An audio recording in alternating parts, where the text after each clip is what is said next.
Tingnan mo yung tsura ng katabi mo sa.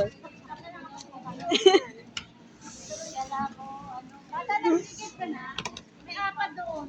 Buhatin mo. Nakaloko to. Grabe ka. Kailangan para makita. Ano yung kanak? Oh, at yan. Ayaw na mag-anak. Pero yung RDS doon ang dami. Ayan ang 4G. May ganon.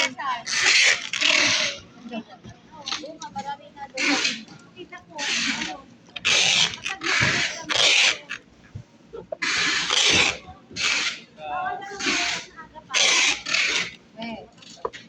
Maganda kaya yun. Umaga pa magmarites para mahaba-haba yung kwentuhan. Di mo mamalaya, lunch break na. naman yun? Ano ba kita?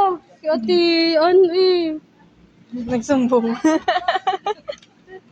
guilty yarn. Affected yarn.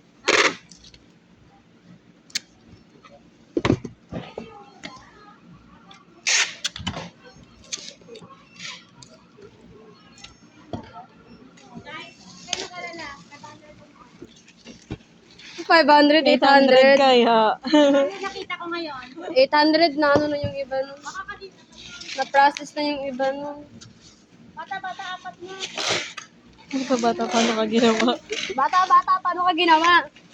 Apat na galon. Secret. Secret, ba't ka kwento? Tapos ka pa na kami. O, di ba umaraw? Paulan-ulan pa kanina. Oo, basta tuloy yung mga pantalon. Ayun, tiga mo. Ulit na naman.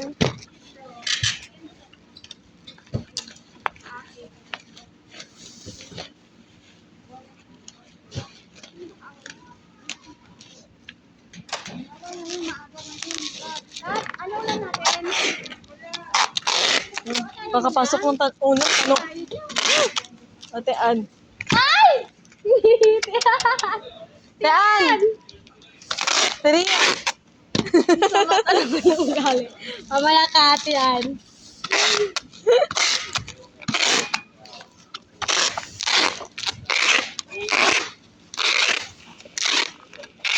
Ala, wala tayong ulam.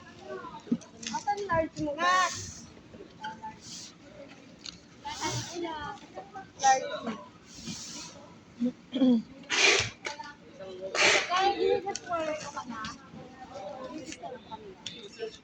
Hindi ah. Ay, ba't ka nagsusumbong? Sabi ni Michelle, makalat daw kayo. Hindi niya kalat nito yung mga Kakapwesto lang namin dito. last week daw. Di ba? Siya. Okay lang. Okay lang. Kahapon nga, pinalis ako ni Mikay dito eh. Nagsumbong ka. Halika, samahan kita. Kalat-kalat daw yung mga ano yung katulad dito, Omi kayo. Tingnan mo. Hindi yan, okay lang kay Mikay yan. Mikay. Okay lang sa kanya yan. Nagsusul-sul ka lang talaga. Hindi pa namin tapos yung resibo niyo. Ang dami. Ilan ba yung sa'yo?